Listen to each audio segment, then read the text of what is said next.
The dinner was held in the upper hall of the Meridian Club, a room designed to make people feel chosen. Crystal lights hung low enough to reflect in polished silverware, and the walls were lined with framed photographs of men who had donated enough money to have their names remembered. I had been there before, always as an extension of my husband, never as myself. My husband, Grant Holloway, moved through the room with the confidence of someone who believed the space belonged to him. He shook hands, laughed lightly, accepted compliments without deflecting them. People leaned in when he spoke. I walked half a step behind him, close enough to be visible, far enough to be unnecessary. At our table, name cards had been placed carefully. Grant's was centered. Mine was angled slightly toward the edge, almost touching the empty chair beside me. When the server poured wine, she asked Grant for my preference without looking at me. He answered for me incorrectly, and I did not correct him. Conversation flowed around quarterly numbers, charitable pledges, future expansions. When I spoke once, quietly, to clarify a detail about a foundation Grant referenced, the man across from us nodded politely and then redirected his attention back to my husband as if I had not finished the sentence. No one interrupted him to ask what I meant. Grant did not notice. Or, if he did not react. Midway through the evening, the host tapped his glass and stood to make introductions. Grant was acknowledged for his leadership, his vision, his generosity. I was described as his wife, said quickly, like a footnote that needed to be read but not understood. There was polite applause. Grant smiled. I folded my hands in my lap and waited for the sound to pass. During dessert, a woman from the board leaned across the table and asked Grant how he managed such pressure. He answered easily. Then she added, with a smile directed at him alone, "You're lucky to have someone who lets you focus on what matters." Grant laughed. He did not look at me. I felt something settle in my chest then. Not anger, not sadness, but a quiet recognition. The kind that comes when a pattern finally completes itself. Around us, the room continued exactly as it had been designed to, efficient, impressed, and curious. When the evening ended, Grant stood to say his goodbyes. He was pulled into another conversation near the exit. I remained seated, gathering my coat, waiting. No one asked if I was ready to leave. That night wasn't about dinner. I left the table without drawing attention to myself. My chair slid back softly, absorbed by the carpet. No one looked up. Grant was still standing near the exit, one hand resting easily on the back of another man's chair, his body angled toward a conversation that did not include me. I waited long enough to be polite, then stopped waiting. The hallway outside the dining room was cooler. The sound changed there, voices dulled, laughter flattened into something distant. I walked past the coat check, past the framed donor plaques, and pressed the button for the elevator. When the doors closed, my reflection appeared briefly in the mirrored wall. I looked composed. My posture was straight. My face did not show what I was cataloging. In the parking garage, the air smelled faintly of oil and concrete. My heels echoed as I crossed the space to the car. I unlocked it, sat down, and rested my hands on the steering wheel without turning the key. For a moment, I focused on the pressure of my palms against the leather, the steady rhythm of my breathing. Nothing in my body was shaking. That felt important. The drive home was uneventful. Traffic moved at a predictable pace. Red lights changed to green. I followed the same route I always did, past the same storefronts, the same intersections. Routine had a way of disguising fractures. If I stayed within it, I could pretend the evening had been an isolated incident instead of a confirmation. At the apartment, the lights were off. Grant preferred it that way, energy efficient, he said. I turned on the lamp in the living room and set my purse down in its usual place. The room looked untouched, curated, neutral. Everything in it had been chosen carefully, often by him, always with a reason that made sense at the time. I removed my shoes and lined them up beside the others. The quiet felt deliberate. I poured a glass of water and stood at the counter, drinking it slowly. There was no urge to cry, no impulse to call anyone. What I felt was a precise awareness of how often this had happened before in smaller ways, spread thin enough to ignore. I sat down and opened my notebook, not to write, just to see it there. Blank pages had always made me uncomfortable. That night, they felt expectant. I closed it again and placed it back on the shelf. Grant came home later. I heard the door, his keys, his footsteps. I stayed where I was. He did not mention the dinner. Neither did I. The silence between us was not new. What was new was my understanding of it. From the outside, our marriage was considered stable. People used that word often, stable, as if it were a compliment rather than an assessment of risk. Grant and I were photographed together at events, our names printed side by side in programs and donor lists. We matched in the way people expected couples like us to match. Understated, coordinated, unremarkable. Grant's reputation was built carefully. He was described as disciplined, strategic, dependable. The kind of man boards trusted and banks approved without hesitation. He spoke about long-term planning as if it were a personal value rather than a professional necessity. When people asked how he managed it all, he credited structure, good advisors, and focus. He did not mention me, not because he meant to exclude me, but because in his version of the story, I was part of the infrastructure, not the narrative. I was present at everything that mattered publicly. I attended galas, luncheons, fundraisers. I remembered names, dietary preferences, anniversaries. I sent thank you notes on our behalf in handwriting that had been described more than once as thoughtful.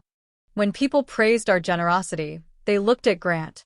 When they complimented the warmth of our home, they spoke to me, as if those were separate contributions that did not require equal recognition. There was a particular admiration reserved for Grant's supposed generosity toward me. Friends commented on how fortunate I was not to have to worry about finances. Strangers joked about being taken care of. The assumption was that comfort and dependence were interchangeable. I learned early not to correct them. Correcting people required energy, and energy, Grant believed, should be conserved for things that produced measurable outcomes. In private conversations, Grant framed our arrangement as efficiency. He handled investments, taxes, long-term planning. I handled logistics, social obligations, the quiet maintenance of a life that functioned smoothly enough to be envied. When I asked questions, he answered them, but selectively, as one explains something complicated to a child who only needs the outline, not the details. Our marriage was admired because it looked calm. There were no visible arguments, no public tension. We did not contradict each other in front of others. That absence of conflict was interpreted as harmony rather than control. People assume peace when they cannot see the negotiations that prevent noise. I understood, gradually, that the image of us was more important to Grant than the accuracy of it. The marriage worked because it was legible to others. It told a story they already believed. Successful man, supportive wife, shared life arranged sensibly. What no one asked was how much of that story I had been allowed to read. Control did not arrive abruptly. It was introduced gradually, disguised as consideration. Early in our marriage, Grant framed his involvement in my finances as a convenience. He was already meeting with advisors, already tracking markets, already accustomed to managing complexity. It made sense, he said, for him to handle things centrally. I agreed because it sounded practical, not because I felt incapable. At first, nothing was taken from me. I still had my accounts, my cards, my access. Grant simply offered to consolidate, to streamline. He suggested closing redundancies, moving funds into vehicles that performed better. When I hesitated, he reminded me that he had experience, that mistakes were expensive, that there was no reason for both of us to worry about the same things. I let him help because the help came wrapped in reassurance. Over time, my involvement became optional. Statements stopped arriving at the house. Passwords were changed, then updated for security. When I asked for access, Grant provided summaries instead. He spoke in totals and trends, not line items.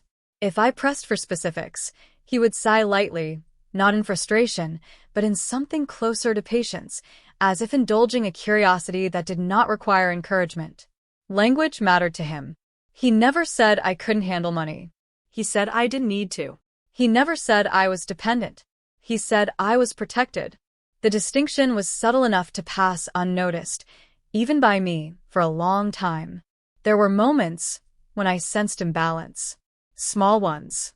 A check written without discussion. A credit card declined briefly, then restored with an apology that implied a clerical error. Grant always resolved these incidents quickly. Resolution created gratitude. Gratitude muted questions. When I suggested returning to work full-time, Grant was supportive in theory. In practice, he raised concerns about stress, about balance, about whether additional income was worth disrupting a system that was already working. He framed my ambitions as optional enhancements rather than necessities. If I insisted, he did not argue. He simply asked logistical questions until the idea felt cumbersome.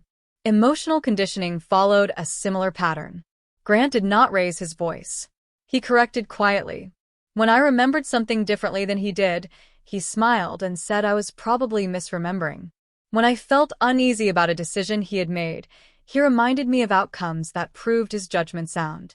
Over time, I learned to doubt my initial reactions. Doubt, I discovered, was more effective than prohibition. The marriage functioned smoothly because friction had been engineered out of it. Decisions were centralized. Responsibility was redistributed. I was praised for being adaptable, for trusting him, for not needing to be involved in every detail. Those compliments reinforced the behavior that kept the structure intact. I told myself this was partnership. Many people live this way, I reasoned. Many women deferred financial matters without consequence. The absence of immediate harm made long-term patterns difficult to identify. Control that does not bruise leaves no obvious marks. By the time I realized how little I actually knew, my ignorance had already been framed as preference. Grant believed he was being generous. He believed he was relieving me of burden. And because his intentions appeared benevolent, questioning them felt ungrateful. What I had not understood then was that conditioning works best when it feels reasonable, when it arrives in increments small enough to accept. When, by the time you notice the limits, they have already been normalized. The first inconsistency was small enough to dismiss. It appeared as a delay, one of those minor disruptions that occur often enough in administrative systems to feel unremarkable. A reimbursement I expected did not arrive. When I asked Grant about it, he checked his phone, frowned briefly, and said it must be processing slower than usual. His confidence made the explanation sufficient. I forgot about it until weeks later, when I noticed the same delay attached to a different expense. This time, the amount was slightly larger, the kind of sum that should not have been lost in transit.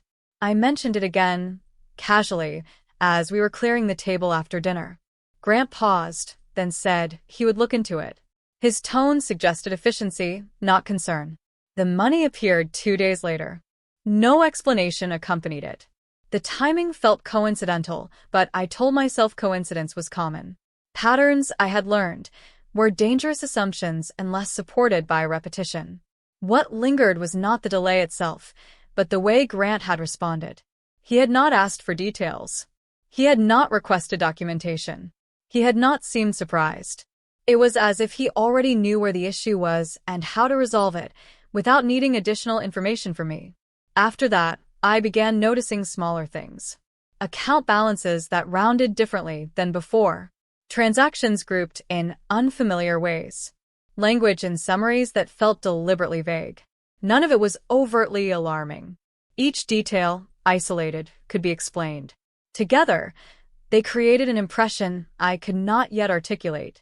I did not confront Grant. Confrontation required certainty, and I did not have it. Instead, I paid attention. I noted dates, amounts, phrasing. I compared what I was told to what I observed.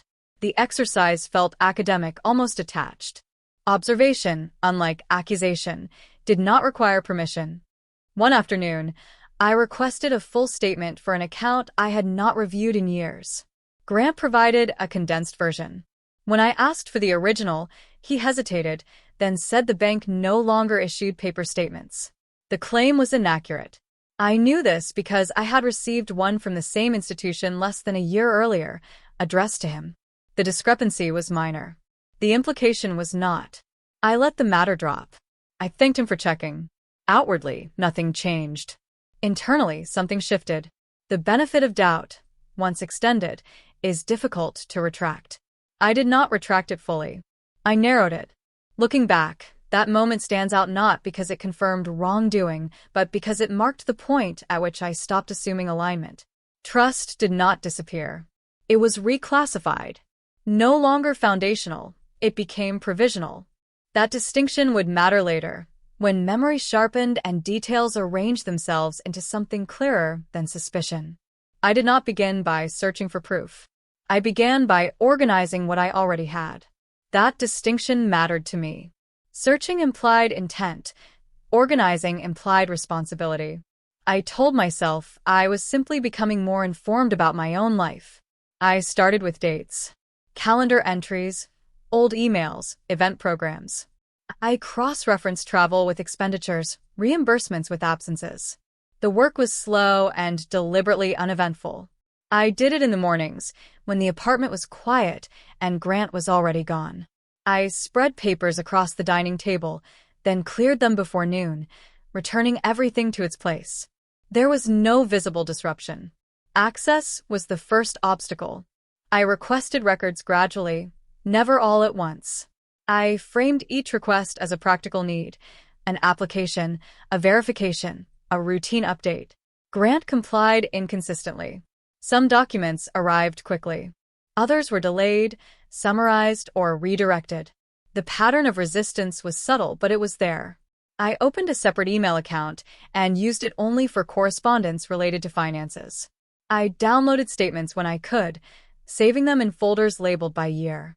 When statements were unavailable, I requested transaction histories instead. When histories were incomplete, I noted what was missing rather than demanding corrections. Gaps, I learned, were as informative as entries. Emotions stayed out of it. That was intentional. I approached each document as data, not betrayal. Amounts were numbers. Dates were markers. Language was either precise or evasive. I did not interpret motives. I identified inconsistencies. Gradually, timelines began to overlap in ways that could not be accidental. Transfers aligned with periods when I had been explicitly told funds were unavailable. Accounts I believed dormant showed activity. Fees appeared without explanation. Assets I thought jointly held were registered differently than I had been led to believe. I created a ledger by hand. Writing slowed my thinking enough to prevent conclusions from outpacing evidence. Each entry included a source, a date, and a note on reliability.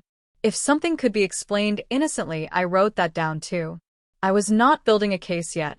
I was building clarity. Grant noticed my increased attention in small ways. He asked, once, what I was working on. I told him I was updating records. He nodded approvingly, as if this were a belated but welcome interest.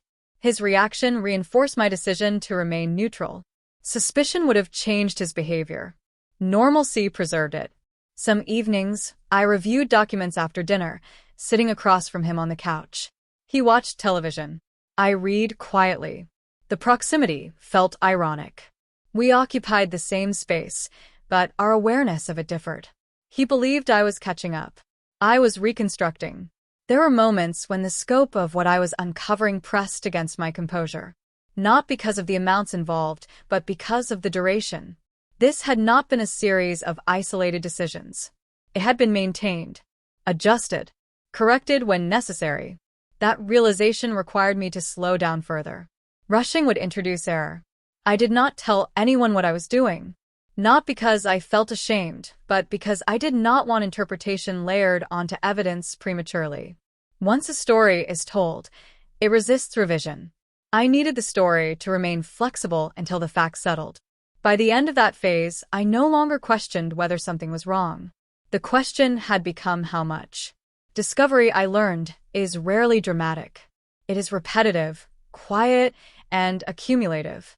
Its power lies not in revelation, but in the steady removal of uncertainty. What I had now was not proof in a legal sense. It was alignment. Enough pieces placed correctly to show that the image I had been given did not match the structure beneath it. And once that mismatch is visible, it cannot be unseen. Once the inconsistencies were identified, my focus shifted from discovery to structure. Loose information creates anxiety. Organized information creates direction. I began consolidating everything into a single framework that allowed relationships between events to emerge without interpretation. The work became methodical, almost meditative. I purchased a plain notebook with unlined pages. On the first page, I wrote only dates. Years at first, then months, then specific days. I left space between entries, anticipating that the timeline would need room to expand. Alongside the notebook, I created a mirrored digital system, folders labeled by account, subfolders by quarter, each document named by source and date. Redundancy reduced error. If something appeared in one place but not the other, it required attention. I re-entered every transaction by hand, not because it was necessary but because it forced proximity. Writing amounts slowed me down. Patterns do not reveal themselves when skimmed. They appear when the same discrepancy shows up repeatedly, slightly altered, across time. I marked transfers that coincided with my absence, decisions made during periods when Grant had explicitly told me not to worry about finances, adjustments made immediately after I asked questions. Language mattered as much as numbers. I noted phrasing in emails and summaries, terms like reallocation, temporary adjustment, internal correction. Words that sounded neutral but concealed direction. I compared those to earlier communications, when explanations had been more specific. The shift was gradual enough to escape notice unless viewed in sequence. As the timeline filled, it became clear that access had not simply been reduced, it had been managed. Information flowed toward me only when it reinforced stability. When it introduced ambiguity, it was delayed or condensed. That control required maintenance. Someone had to be paying attention. I highlighted moments where my consent had been implied rather than obtained. Joint accounts altered without discussion. Investments reclassified. Documents signed electronically on my behalf under the justification of convenience. Each instance alone could be explained as efficiency. Together, they suggested a pattern of assumption. I resisted the urge to calculate totals. Aggregation would come later. At this stage, precision mattered more than scale. I wanted to know how the system worked, not just what it produced. Understanding mechanism prevents misinterpretation. It also prepares one for scrutiny.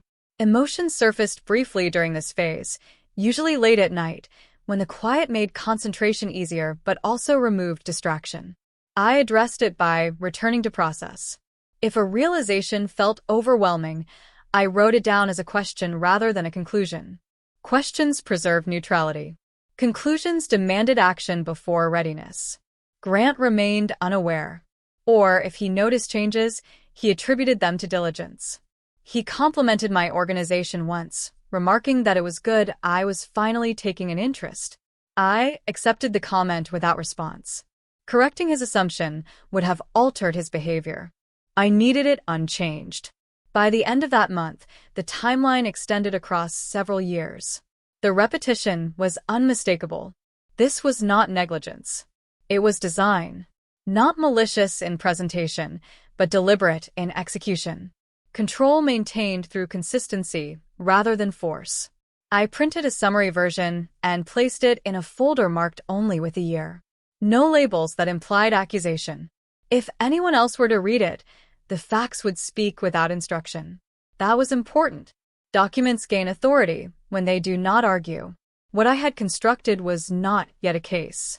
It was a map. One that showed where decisions had been rerouted, where access had narrowed, where my role had been reduced without explicit agreement.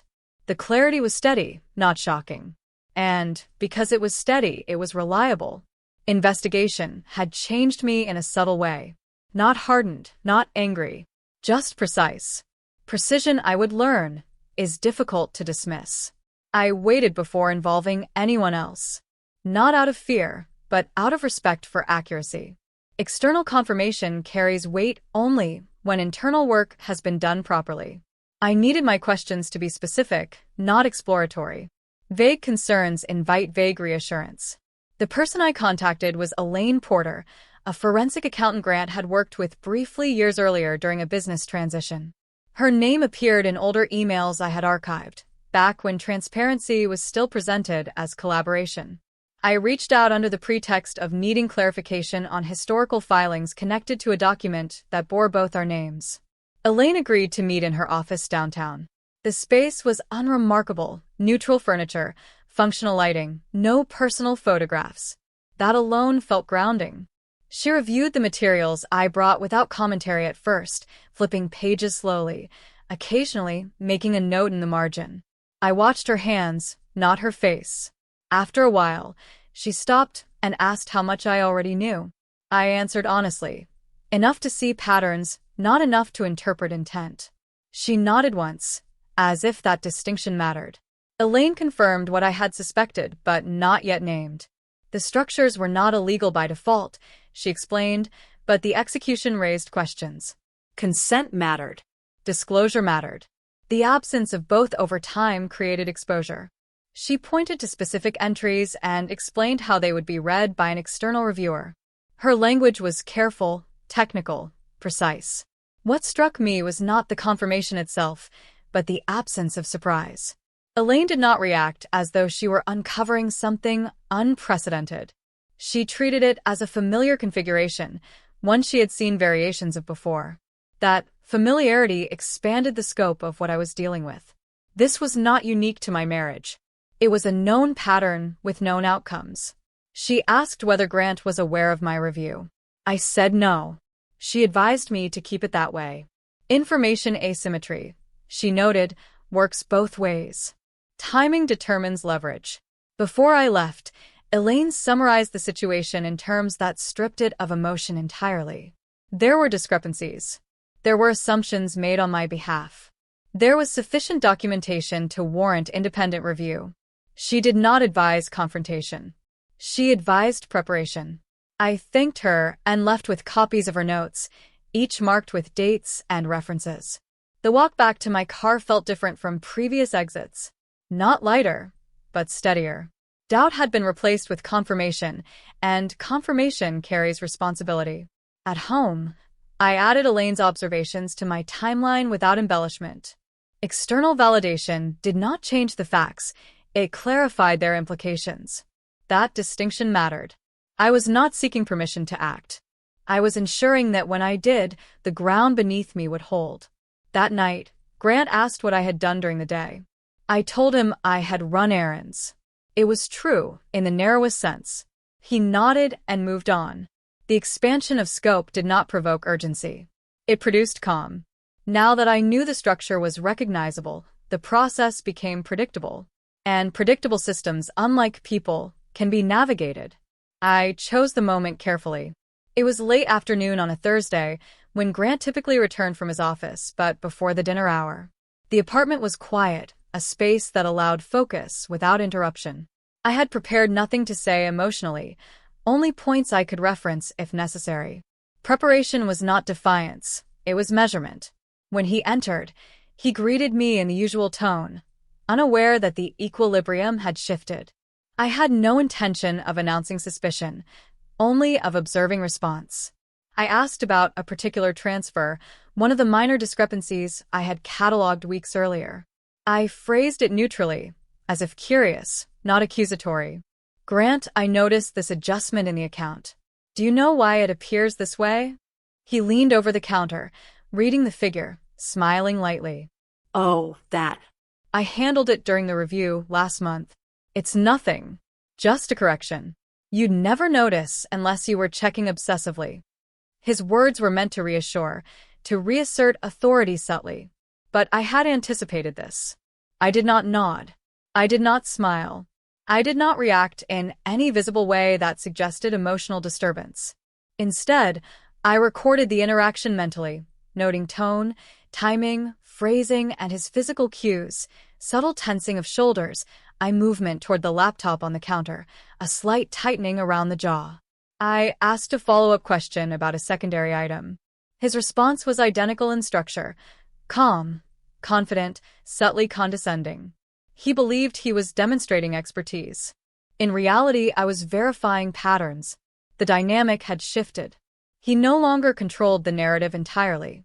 Each carefully framed answer now existed as evidence, not authority. I revealed nothing of what I knew. I allowed the conversation to proceed naturally, calmly, methodically.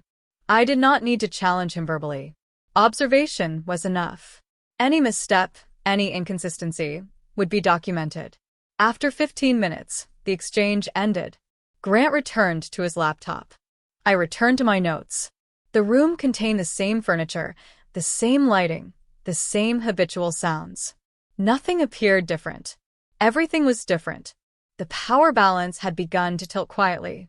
I was no longer entirely reactive. I had constructed leverage from observation alone, without accusation, without confrontation. That evening, Grant asked me to handle a routine correspondence with one of the banks. I complied, precisely, checking each detail against my notes. No mistake would go unrecorded. He did not know that every small transaction was now part of a broader picture, one that would ultimately prove that control had been assumed, not granted. I went to bed that night with the same routine as always. Yet I slept differently, with a quiet satisfaction that came from understanding the structure of influence for the first time. Observation had become strategy. Strategy, patience. Patience, inevitability. I knew that leverage alone was insufficient. Observation and documentation could prove patterns, but without formal recognition, they were invisible outside the apartment. The next step required institutions, entities that operate on precedent, procedure, and paperwork. Emotional arguments had no place here. Clarity and precision did. I scheduled consultations with a lawyer specializing in marital finance and asset protection, Harper Sinclair, who came recommended by a colleague I trusted. The office smelled of paper, polished wood, and faint coffee. Harper did not ask why I had waited so long. She assumed readiness. That assumption alone reinforced my sense of control. I laid out the timeline, the ledgers, the foldered statements. I did not interpret intent. I did not accuse. I only presented data, organized sequentially, annotated with sources and cross-references. Harper examined every page, marking them with post-it notes and short comments, her handwriting deliberate and measured. "This," she said, tapping a folder, "is substantial. The patterns you've identified are clear. They may not constitute criminal action, but they provide a foundation for civil redress. The system will respond to evidence presented systematically." I nodded. I had already determined that I would not rely on rhetoric or emotion. The legal system responds to documents, dates, and verifiable decisions. Everything else is noise. Over the next several weeks, I coordinated with Harper to file necessary disclosures and requests. Banks, investment firms, and financial advisors were contacted. Each communication was carefully worded, factual, and unemotional. Responses trickled in slowly, standard procedural language masking urgency, concern, or error. I cataloged each one. I learned to read between lines. Delayed responses, minor oversights, and requested clarifications were all signals. Institutions are designed to resist manipulation, but they also signal when patterns deviate from the norm. By paying attention to these subtleties, I expanded my understanding of the systemic consequences of Grant's actions. Grant noticed the increase in correspondence, but assumed it was routine follow-up. I refrained from explaining. I monitored reactions to requests and reports as additional data points. When questions arrived from regulators or auditors, I supplied exactly what was requested, no more, no less. I observed the interplay between submission and response. Each interaction subtly shifted the balance of power without confrontation. I documented every phone call, every email, every submission. My timeline expanded to include institutional touchpoints, noting dates of receipt, acknowledgement, and review. Patterns of previous misrepresentation now intersected with procedural scrutiny. For the first time, I realized that systems, unlike individuals, follow rules impartially. When the weight of documented truth is placed correctly, the outcome becomes inevitable. Institutions cannot be persuaded by charm or authority if the paperwork contradicts the narrative they've relied upon. Weeks turned into months. The pace was agonizingly slow, but necessary. I remained patient, observing responses from behind a screen of professionalism. Each acknowledgement from a bank, each internal audit confirmation strengthened the structure I was building. Grant remained unaware of the precision forming against him. I slept at night with the knowledge that, for the first time, external forces were aligned with facts. Patience, methodical preparation, and careful presentation of evidence had begun to yield leverage. Quietly, irreversibly, the structure of inevitability was taking shape. The change was not dramatic. There were no shouting matches, no sudden confrontations. It began quietly, in subtleties. Phone calls went unanswered. Meetings that had been scheduled months in advance were postponed. Advisors who had previously deferred to Grant started asking questions, requesting clarifications, verifying details independently. I observed it all carefully. Each delay, each hesitant response, each request for additional documentation was catalogued. I did not intervene. The system was applying pressure without me needing to act overtly. My role was observation, ensuring that responses were recorded, timelines updated, and inconsistencies noted. Grant began to sense tension, though he could not identify its source. He asked me, once, whether I had contacted anyone about a minor account adjustment. I said no. He smiled, reassured himself, and moved on. That smile would fade gradually over the coming weeks. Behind the scenes, subtle panic began to infiltrate. Auditors double-checked statements.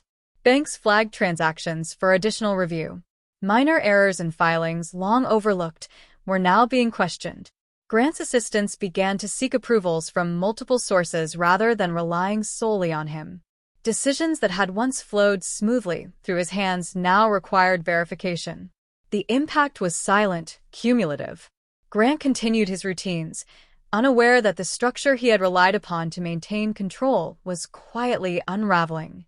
Each phone call I logged, each email I saved, strengthened the framework that would ultimately reveal the full scope of the manipulation.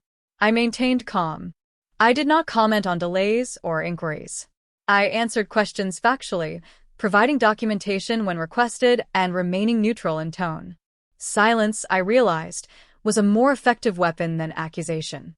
The absence of visible confrontation magnified anxiety in ways direct conflict never could. By the end of the month, Grant's confidence had begun to waver subtly. His habitual reassurances to colleagues and friends were delivered with slightly more caution. He repeated facts to himself before speaking. When meetings ran long, he seemed unsettled in ways he could not articulate. The effect was quiet but unmistakable. I continued my methodical work, updating timelines and evidence folders with each institutional response. Patience remained my greatest ally. The pressure was mounting not through my direct action, but through the systems I had activated. The shift was imperceptible to outsiders. To Grant, it was nearly invisible. But in that quiet, I understood the inevitability forming. The consequences, long delayed, were beginning to unfold. Grant's carefully curated image began to falter quietly, almost imperceptibly at first. There were small signs, emails that required clarification, colleagues questioning decisions, advisors double-checking entries he had previously handled without scrutiny. Each incident was minor on its own, easily dismissed. But, collectively, they formed a pattern. The first major ripple occurred at the investment firm. A routine review flagged discrepancies in accounts Grant had managed unilaterally. Internal memos noted that documentation provided by him was inconsistent with prior submissions. The response was procedural, no accusations, no confrontations, but the implications were clear. Decisions he had assumed unquestioned were now under examination. At home, Grant maintained appearances. He smiled during dinner, recited plans for the week, discussed upcoming events. But behind the scenes, there were phone calls cut short, assistants consulting one another before confirming details, and subtle moments of hesitation before he spoke. The quiet unraveling of control was invisible in public, but palpable in private. I remained composed, following the timeline meticulously. Each new report, each flagged item, I added to the ledger. No conversation was confrontational. I observed, confirmed, and updated. The shift in power was slow but deliberate, like water eroding stone over time. The community that had once admired Grant's efficiency began to sense irregularity. Board members requested additional reporting. Family friends mentioned minor inconsistencies, always phrased politely. The narrative of competence, generosity, and infallibility he had built was showing fissures. I did not need to speak to anyone about what I had discovered. Systems, once engaged, move with a quiet inevitability. The consequences were being applied indirectly, professional credibility shaken, financial decisions scrutinized, long-held assumptions questioned. Grant's reputation, constructed over decades, was no longer impermeable. By this point, he sensed unease but could not locate the source. Each delayed approval, each cross-checked account, each question from a third party chipped at his certainty. He continued to act with composure in public, but at home, the hesitation was visible. Brief pauses before responding, minor defensiveness, subtle tension in his posture. I maintained the same routines, calm and precise. The work was no longer investigative. It was observation of the natural consequences set in motion by the documentation, reports, and institutional checks I had activated. The collapse of his narrative was not dramatic. There was no shouting, no confrontation. Just inevitability. Grant's private control was diminishing. Public appearances still suggested authority, but the structures that had maintained it quietly dissolved. And I observed, ready to ensure the final outcome reflected the truth I had uncovered, not assumptions or impressions. Once the systems had begun exerting pressure, Grant attempted to reclaim control through emotion. He did not raise his voice or confront me with anger. Instead, he leaned on guilt and subtle manipulation, the tools he had relied on for years. "You don't understand what you're doing," he said one evening, standing in the kitchen with a light dimmed. "You'll ruin everything we've built. Don't you care about the family? About our life?" I listened without reaction. My posture was neutral. I did not nod, did not shake my head, did not offer justification. Silence was my response. He repeated his lines in different variations over the following days, about loyalty, about partnership, about shared sacrifice. Each attempt was precise, rehearsed, aimed at creating doubt. I documented each interaction. The words, tone, time, and context went into my ledger. I did not argue. I did not cry. I did not reassure. The power of his statements lay in their repetition, not in their truth. By recording them, I neutralized their force. He tried to frame my actions as betrayal. "You're being unreasonable," he said during a quiet moment on the sofa. "We've worked so hard. You're throwing it all away for what? Suspicion?" I remained calm, responding only with clarity when necessary. "I am reviewing the records," I said once. No justification. No apology. Just fact. The emotional blackmail extended to others as well. Family members he trusted, colleagues he believed would defend him. Subtle comments, strategically placed, attempted to shape perception and isolate me. I observed, noted, and maintained routines. None of it affected the documentation. None of it altered the timeline. By the end of this period, I realized that guilt and blame are only effective against uncertainty. When truth is organized, verified, and prepared, manipulation loses its edge. Grant's attempts to provoke, persuade, or intimidate were powerless against a structure built on facts rather than feelings. The realization brought clarity, not satisfaction. I did not feel triumphant. I felt steady. Observing attempts at control fail quietly, predictably, removed the need for reaction. The narrative of guilt he tried to construct could no longer compete with the evidence I had methodically assembled. He had expected emotion, chaos, submission. I offered neither. That, more than any report or ledger, shifted the balance. The culmination of years of observation, documentation, and institutional pressure arrived not with drama, but with procedure. With Harper Sinclair coordinating every step, the divorce and financial separation moved through the system methodically, each submission verified, each detail accounted for. There were no explosions, no confrontations, only the quiet movement of paperwork that carried consequences. The settlement negotiations were precise. Grant's legal counsel attempted to minimize exposure, framing some assets as joint, others as conditional. I presented timelines, ledgers, and corroborated documentation. Every transfer, every discrepancy, every unilateral decision was recorded. Harper referenced them carefully, translating the evidence into language that the courts recognized. By the time the final settlement was calculated, it had been reduced to a single figure, $3.2 million in assets reassigned to my control. There was no celebration on my part. I did not dance, I did not call friends, I did not announce triumph. I reviewed the breakdown, verified transfers, and updated my records. Accuracy mattered more than emotion. Grant signed the documents with the same composure he had shown throughout our marriage. There were no dramatic confrontations, no angry exchanges. He asked if I had any comments on the calculations. I said calmly, "Everything is accounted for." That was the extent of the conversation.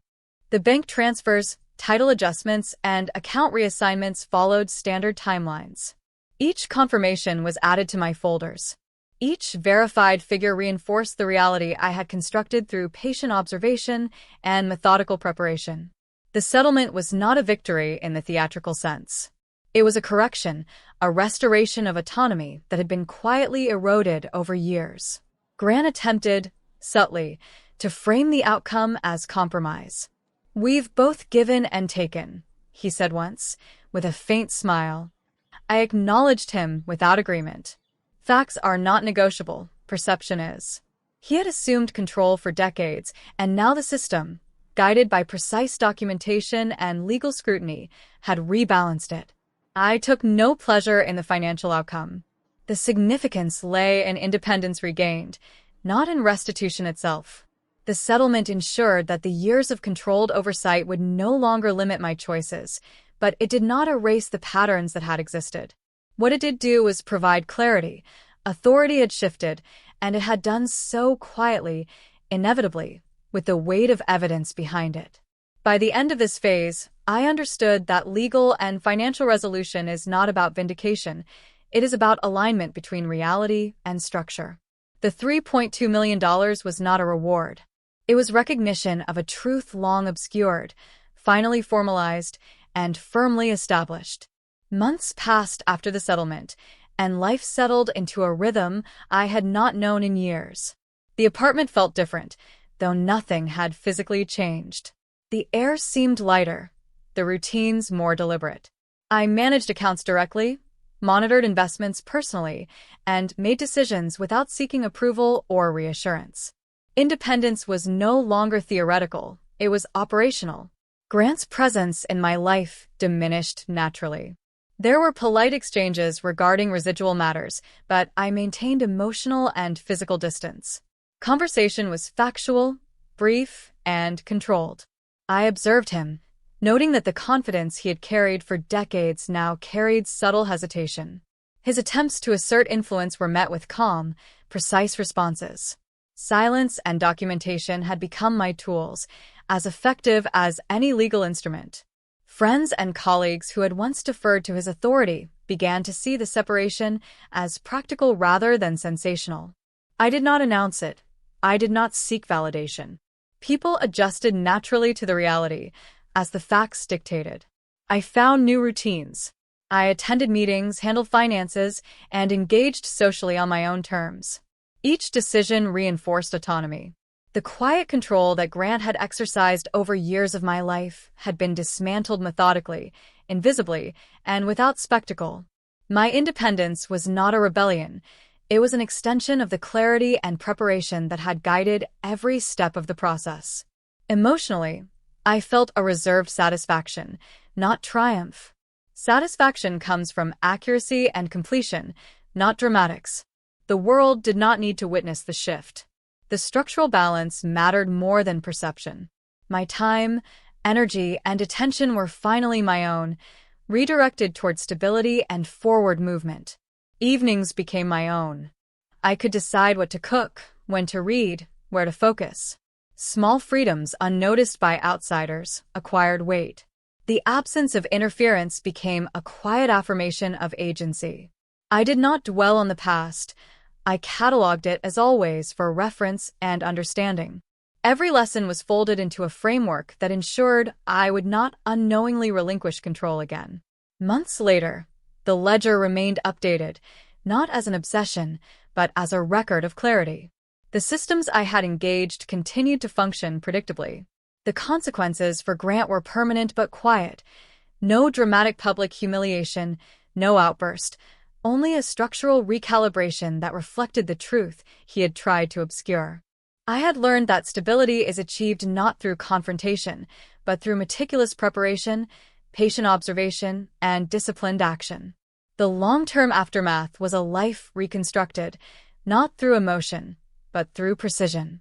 Looking back, the story was never about money, confrontation, or spectacle. It was about awareness, recognizing the subtle ways control can be exercised and reclaimed without noise. Years of quiet manipulation had created a structure that seemed invisible, natural, even benevolent. Understanding it required patience, discipline, and distance. I learned that power is often exercised not with anger, but with calm authority, and that reclaiming it requires the same approach. Documentation, observation, and measured action can dismantle systems of control more effectively than confrontation. Emotional responses, while human, are often counterproductive in structures built on precision. Grant's influence, once absolute, was quietly dismantled not by vengeance, but by inevitability. Every ledger, every timeline, every methodical note contributed to a reality he could not shape, control, or deny. The lesson is simple. Preparation, accuracy, and patience create consequences that no charm, confidence, or reputation can override. Now, life is deliberate and clear. Independence is not a dramatic announcement, but a steady presence. Decisions are mine alone. Freedom is measured not in reaction, but in certainty, and clarity provides it without ceremony. In the end, the most powerful truth is often the quietest one. The facts do not shout, they do not demand recognition, but they endure. And when they align, justice is not sudden.